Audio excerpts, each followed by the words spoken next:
जय हिंद गाइस। तो बात करेंगे इस वीडियो में जो envision mission European space agency द्वारा जो किया जाने वाला है इसके बारे में थोड़ी इंफॉर्मेशन लेंगे। उसी के साथ जो वीनस है वो सोलर सिस्टम का सबसे हॉटेस्ट यानी गर्म जो है वो प्लैनेट है, तो वो क्यों है इसका रीजन भी देखेंगे।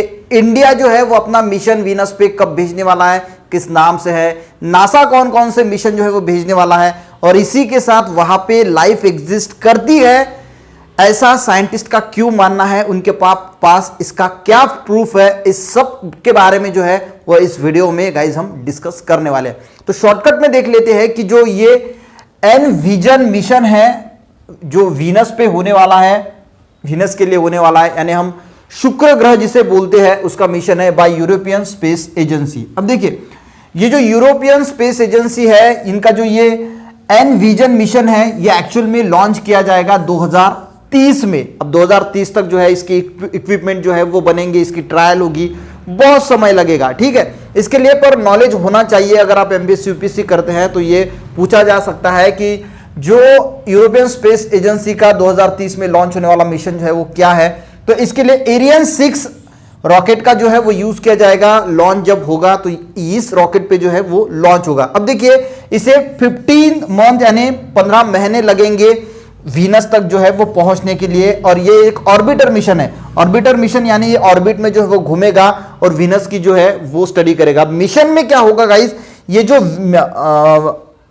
वीनस है इसका जो एटमॉस्फेयर है उस एटमॉस्फेयर की स्टडी की जाएंगी, और वीनस का जो सरफेस है इसकी जो है वो स्टडी की जाएंगी।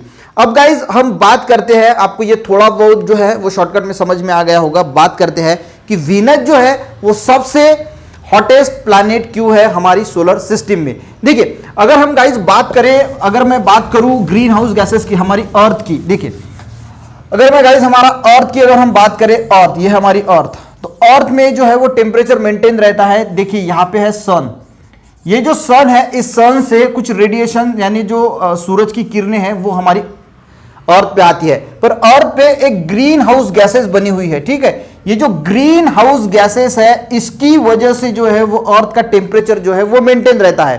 होता क्या है, अब ये ग्रीन हाउस गैसेस बहुत इंपॉर्टेंट होती है। इसमें क्या होता है, कार्बन डाइऑक्साइड होता है, मीथेन होता है, वाटर वेपर होती है, ओजोन होती है, बहुत सारे, पर सबसे ज्यादा जो कंट्रीब्यूशन होता है वो CO2 का है। ये कंसेप्ट अगर आपको समझ में आ गया तो आपको समझ में आ जाएगा कि कोई जो प्लैनेट है वो ठंडा क्यों होता है, किसी प्लैनेट में टेम्परेचर मीडियम क्यों होता है, किसी में हॉट क्यों होता है।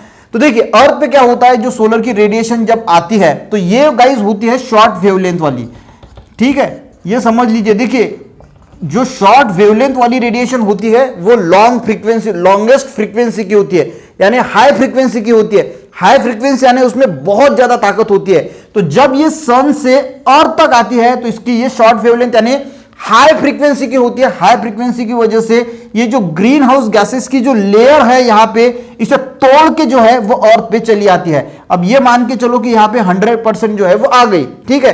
इसके बाद ये अर्थ से जब रिफ्लेक्ट होती है तो वापस जब जाने की कोशिश करती है तो ये कन्वर्ट हो जाती है लॉन्ग वेव रेडिएशन में, ठीक है। अब लॉन्ग वेव शॉर्ट वेवलेंथ जो होती है वो हाई फ्रीक्वेंसी की होती है, उसमें बहुत ज्यादा पावर होती है, पर यहां पे जब वो रिफ्लेक्ट होती है तो ये कन्वर्ट होती है लॉन्ग वेवलेंथ में, यानी ये जो है वो लो फ्रीक्वेंसी की होती है। अब फ्रीक्वेंसी इसकी कम हो जाने की वजह से क्या होता है, यहां पे जो है वो ग्रीन हाउस गैसेस है, ठीक है।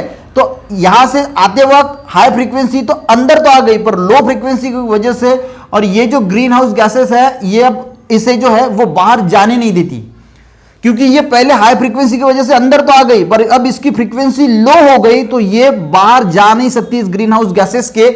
ऐसा नहीं कि पूरी नहीं जाती, तो इसका मीनिंग हम समझ लेते हैं कि 45% जो है वो यहां पे रहती है और 55% मान के चलो एज एग्जांपल ये बाहर निकल जाती है। और इसीलिए अर्थ का जो है वो टेम्परेचर जो है वो एक मेंटेन रहता है कि यहां पे जितना हमें टेम्परेचर चाहिए, क्योंकि जो है वो बहुत सारी यहां पे रह जाती है और बाकी की जो है वो वहां पे वापस चली जाती है, तो अर्थ पे बहुत सारी रहती है। क्यों, अब जैसे ही गाइस ये ग्रीन हाउस गैसेज जो है वो हमारे एटमॉस्फेयर पे बढ़ रहे हैं दिन ब दिन, हमें पता है कि जो CO2 निकल रहा है, आपने सुना होगा कि green house gas global warming हो रहा है, तो ये इसी की वजह से होता है। जैसे जैसे गाइस ये लेयर जो है वो बढ़ेगी तो होगा क्या, ये जो 100, अब ये लेयर जो है वो बढ़ गई, अब 100% सन से ये जो रेडिएशन आ रही है अब इससे क्या होगा, ये जो 100% रेडिएशन आ रही है, यहां पे सबसे पहले 45% ऑब्जर्व हो रही थी और 55% जो है वो बाहर जा रही थी। अब क्या होगा, इस लेयर की वजह से यहां पे मान के चलो कि 55% जो है वो अर्थ पे रहेगी और सिर्फ 45% ही जो है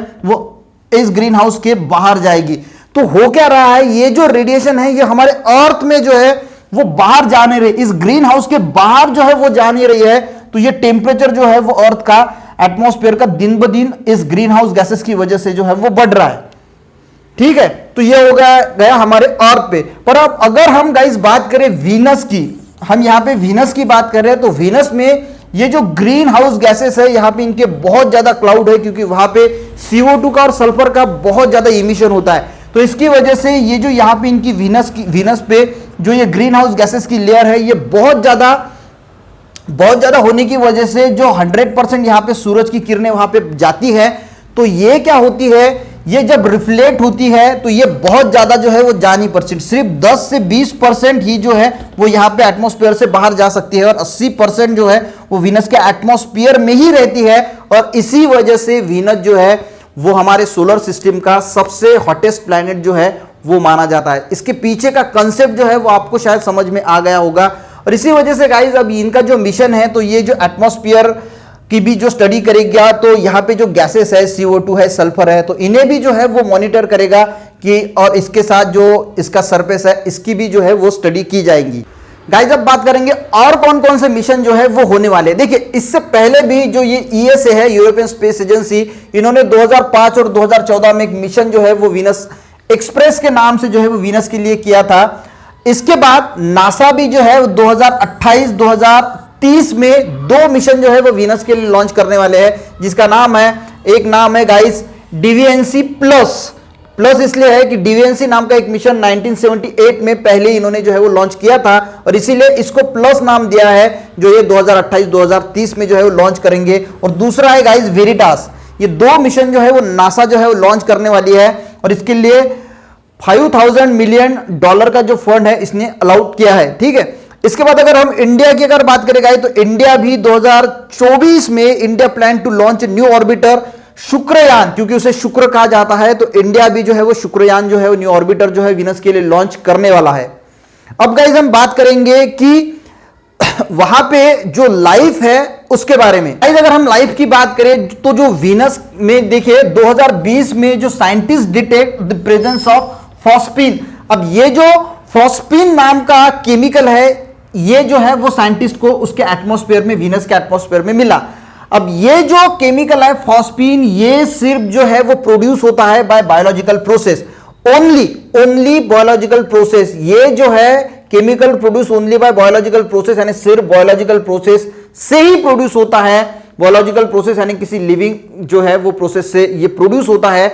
अब देखिए लिविंग, अगर हम कोई लाइफ की बात करें तो इसका मीनिंग होता है कि बैक्टीरिया भी हो सकता है, छोटा सा बैक्टीरिया भी जो है वो हो सकते हैं, ऐसा नहीं कि पूरा एलियंस का हो, तो बैक्टीरिया भी हो सकता है। तो इस वजह से इन्हें पूरा विश्वास है इस फॉस्फीन की वजह से कि वहां पे जो है वो लाइफ एग्जिस्ट करती है वीनस पे।